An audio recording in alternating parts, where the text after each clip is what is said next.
Sejam bem-vindos ao canal Espirais de Luz, esse canal que inspira em espiral. Exatamente, porque a noção que nós temos aqui é que o infinito é necessário para a nossa sabedoria, para o nosso entendimento, para a nossa compreensão e até mesmo para que a gente consiga evoluir. Bom, isso causa ansiedade, causa ansiedade porque acho que a maioria dos espíritos viventes querem evoluir, como se fosse uma comparação básica, a tecnologia, que evolui tão rápido no mundo. Por isso, a esperança ansiosa é o tema de hoje, na palestra Espirais de Luz. Gente, em O Livro dos Espíritos, no capítulo 1, das esperanças e consolações, das penas e gozos terrestres, nós temos um tema específico, o temor da morte. Mas espera aí, Max, o que tem a ver morte com ansiedade? Esse menino é louco, ele fala umas coisas que eu não entendo. Calma, a gente vai chegar lá e você vai entender. Primeiro, para muitas pessoas, na questão 941 do Livro dos Espíritos, fala assim, para muitas pessoas, o temor da morte é uma causa de perplexidade.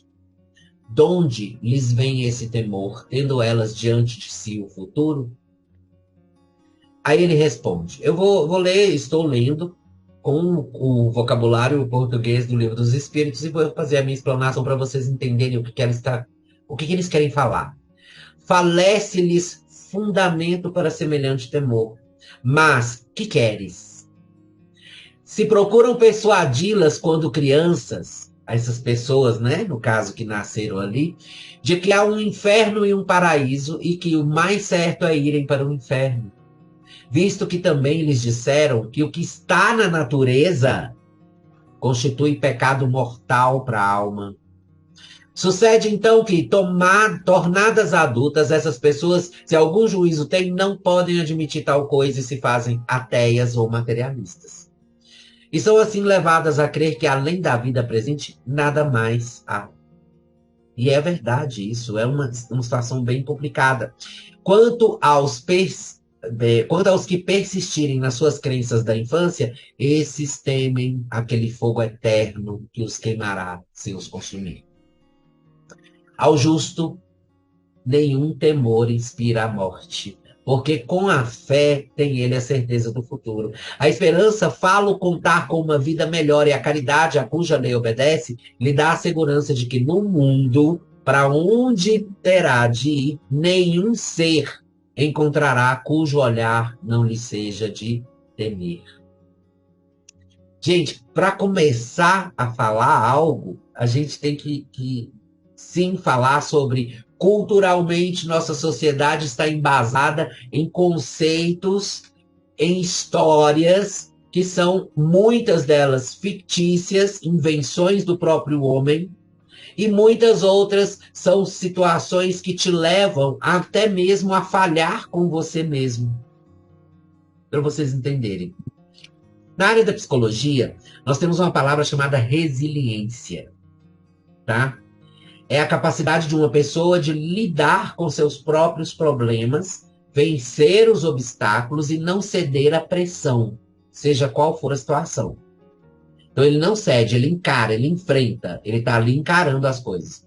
Então, alimentada pela esperança, essa resiliência, é a responsável pela maioria das evoluções dos seres reencarnados. Todos nós passamos por várias situações de ansiedade, justamente por projetar. Olha o que a gente faz. A gente projeta nossa felicidade não em nós mesmos, não em nossas realizações, mas em outra ramificação. Seja ela outra pessoa, um relacionamento, uma realização de seus próprios sonhos materiais, algo inalcançável que você deseja muito um dia, ou um sonho impossível. E isso causa o quê? Frustração, decepção, quando não realizado. Se aquilo não aconteceu, funciona como uma trava para a vida do ser. Espera ansiosamente pelo momento que o esperado irá acontecer para tanto dar andamento aos planos, quanto para se melhorar. Então, nessa espera, ele não melhora, ele não dá andamento ao plano, ele acaba se tornando um eremita, um isolado da sociedade, uma pessoa incompreendida, uma pessoa abandonada. E não se melhora. E esse problema é natural, naturalmente. Ao trabalhar sua casa mental, apenas nesse sentido, o espírito acaba se esquecendo que não possui o controle da vida e considera qualquer tipo de imprevisto como gatilho. Aí a resiliência não se fortalece nesse ser, meu amigo. E ele acaba submetido ao sentimento de quê? Da desistência, que é um dos sentimentos mais perigosos que nós temos. A gente desiste, porque vai receber um não da vida. Ele recebeu um não da vida e não consegue lidar com isso. Ele vai passar por separações, sejam elas por decisão ou por morte, ele não vai saber lidar com isso. Ele vai enfrentar obstáculos naturais que fazem parte de qualquer processo de vida, de evolução. E no final, tudo isso se torna uma bagagem grande demais para esse ser carregar sozinho. E mesmo que seja uma pessoa informada e instruída dentro do espiritismo, ele cai, ele desiste. E há várias maneiras de desistir: a depressão, o autoisolamento, situação de rua, droga, bebida alcoólica. Tudo isso é desistência, gente. A falta de amor próprio, a falta de cuidado com o corpo, a falta de pensamento de preocupação com outras pessoas, a falta de amor, de empatia por outros seres. Tudo isso. E olha, a sua atenção, a atenção dessa pessoa estava tão voltada para aquele foco de felicidade, né? Naquele momento que ele cai, que a criatura não se dá por vencida.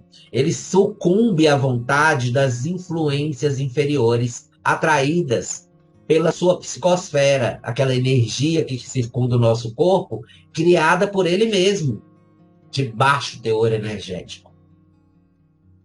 Exato. Nós somos os culpados de nossos problemas. Nós somos os culpados de nossas obsessões. Ainda continua, não para por aí, porque no texto de O Livro dos Espíritos fala o seguinte, ainda continuando nesse assunto, ele fala assim, ó: o homem carnal, mais preso à vida corpórea do que à vida espiritual, tem na Terra penas e gozos materiais. Ele vai ter felicidades, ele vai ter tristezas, mas é tudo muito material, que está ligado muito na carne. Ó, é o homem carnal. Sua felicidade consiste na satisfação fugaz de todos os seus desejos. Enquanto ele estiver satisfazendo os seus desejos, ele está feliz. Se não tiver, não presta para ele. Aí eu vou embora.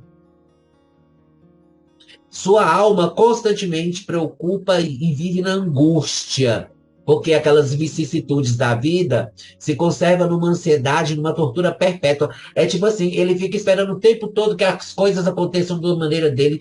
E é uma tortura, imagina. É uma tortura. Gente, a morte o assusta, é aí que chega a ansiedade. Alguns olham a morte como um susto, outros abraçam a morte achando que isso é a solução de todos os problemas. Por quê? Porque eles todos duvidam da vida futura. Do futuro. Sabe? Eles ainda duvidam da vida futura e ainda têm medo.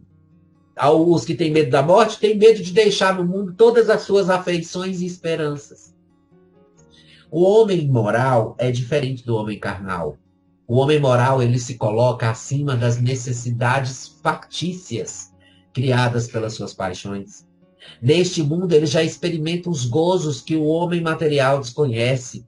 O homem material, ele está ligado muito à carne, né? Nós temos esse homem moral que está ligado ao quê? À satisfação de auxiliar alguém. Por exemplo, eu não me considero um homem moral, eu me considero um homem material ainda, porque eu ainda tenho questões ainda que eu tenho que resolver e superar. Mas quando o homem moral em mim aparece, ele fala assim, cara, que satisfação que eu tenho de vir aqui e falar para vocês, e gravar essa palestra e mostrar para vocês no YouTube. Por quê? Porque isso é eu ajudando, auxiliando, contribuindo para que você fique melhor. A moderação dos desejos meus já ficam mais com uma certa calma, com uma certa serenidade. Eu consigo pensar. Então, aquele homem moral, que eu não. Eu vou repetir, eu não me considero ainda homem moral, ainda tem muito para chegar lá, mas muito mesmo, uma longa jornada. Ditoso pelo bem que ele faz, não há para ele decepções, e as contrariedades lhes deslizam por sobre a alma, sem nenhuma impressão dolorosa deixarem. Francisco Cândido Xavier. Chico. Não havia nada nesse mundo que abalasse aquele ser de evolução humana máxima. Sabe? Então nós temos aí, gente, ao mesmo tempo, a resposta e a receita. Olha para vocês verem. Nós temos a resposta e a receita para superar tudo que a gente passa em nossas vidas, todas as nossas dores e anseios que causam a ansiedade, que causam os nossos distúrbios, que causam nosso isolamento, que causam nossa depredação por nós mesmos. Meus amigos, se por um lado, mesmo tendo contato com a verdade sobre a vida após a morte, continuamos com medo da inexistência da vida futura, a gente alimenta quase que inconscientemente o poder do apego, que nos prende a várias questões da vida material como sendo essenciais, e nos esquecemos totalmente que somos espíritos na rota da eternidade, e não somos corpos. Corpos deterioram, corpos morrem, corpos ficam no planeta. Quem vai é a essência, o espírito.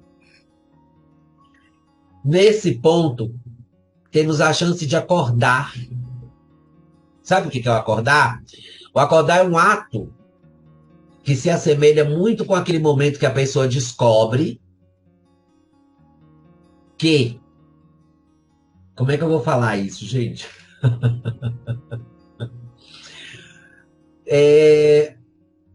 Que é aquele pensamento, sabe? É aquela coisa que veio na sua cabeça, não é seu. Não, é como assim, ó, você estivesse andando na rua, aí você olha para frente, você vai atravessar a rua, você já imagina um carro vindo e te atropelando. Aquilo não é um pensamento seu, aí você fala o que na hora? Não, isso não pertence, não vai acontecer nada disso, não. E você atravessa a rua e nada acontece. É exatamente esse tipo de pensamento. Porque são pensamentos que sugerem para você tomar uma atitude errada. Nesse momento que você percebe que não é seu, sabe o que você faz? Você decide ignorar completamente o fato criado em sua mente. E isso abre seus olhos. Abrindo seus olhos, ao enxergar a nossa própria dor, nós paramos para atentar o quanto estamos direcionando nossa vontade apenas em um caminho. Quando temos a oportunidade de ter contato com a doutrina, descobrimos que nossas vidas são um conjunto do que vivemos. Portanto, não podemos priorizar nada e ninguém a não ser nós mesmos, até que possamos conseguir fazer essa priorização de auxiliar o próximo. O amor consiste principalmente no sentimento de sermos tão adaptáveis, ao ponto de sermos o quê? Flexíveis em todas as nossas decisões e atitudes que iremos tomar ou escolher durante esse trajeto de vida, sem se deixar abater ou mesmo empolgar demais. Tudo que é demais não presta. Então, olha para você ver, você tem que somente concentrar-se em entender as oportunidades que a vida está ali te entregando. A vida, ela te estende as duas mãos, e dentro dessas mãos dela tem todas as oportunidades, pessoas, tem as aproximações que você necessita, tem tudo que você precisa para você progredir, para você prosperar. O único problema é que você não entende o que é perdoar, você não entende que amar o próximo é amar aquele que não te ama,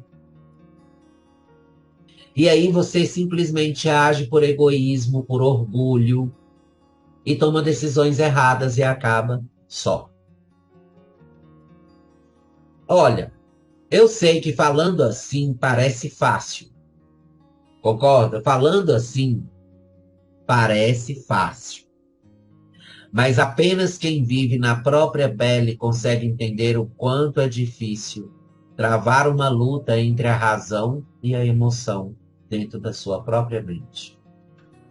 Essa é uma etapa em nossas vidas que faz com que nossa fé cresça, nossa indulgência passe a ministrar nossos pensamentos. Essas duas de mãos dadas, a indulgência e a fé, vão aumentar o quê? A nossa resiliência. E assim, de vítima pobrezinha, digna de dó, meu Deus, tadinho dele, ô dó Deus. Passamos para heróis, meu amor. Heróis e heroínas que travam a luta do amor, onde quem vence recebe como prêmio a felicidade na vida futura, que é eterna, eterna felicidade na vida futura. Esse é o maior prêmio que um espírito pode ter durante todo o seu processo de crescimento, de evolução, em todas as suas experiências encarnatórias e em todos os seus resgates durante sua caminhada, durante sua jornada. Bom, acho que eu não vou estender mais do que isso, não. Eu tô falando pouco hoje, né? Mas é porque o que eu tenho para falar é muito direcionado a todos vocês de uma maneira muito firme, muito centrada e concentrada. Realmente, nós ansiamos demais, nós alimentamos a ansiedade como se a ansiedade fosse o primeiro sentimento que nós temos que ter no nosso coração, e na verdade não é. O primeiro sentimento que a gente tem que ter é a resiliência. Ser resiliente é conseguir olhar os problemas, enfrentar as situações, mas continuar ali firme, sem se deixar cair pela luz, falta de luz, pela falta de paz, pela falta de compreensão. Nós temos que ser maior do que nós mesmos nesse momento. Como eu disse, não é fácil, mas nós não estamos aqui para viver facilidades. Nós estamos aqui para viver o que nós precisamos, não o que nós queremos. Isso é um fato. Deus deixou isso muito claro para a gente em todos os nossos trajetos. Gente, eu espero ter ficado muito esclarecido para vocês que a esperança ansiosa é nossa amiga. Ela está ansiosa para poder aproximar de você. Abrace, abra sua porta e deixe essa esperança entrar. Muito obrigado e ansiosamente, por favor, vai lá no Facebook, se inscreve no canal, ativa o sininho, assista nossas palestras, comente, fala, preciso de mais coisas assim, sugira temas, faz o que você quiser e curta a nossa página no Facebook Espirais de Luz. Muito obrigado, até a próxima. Beijos de luz.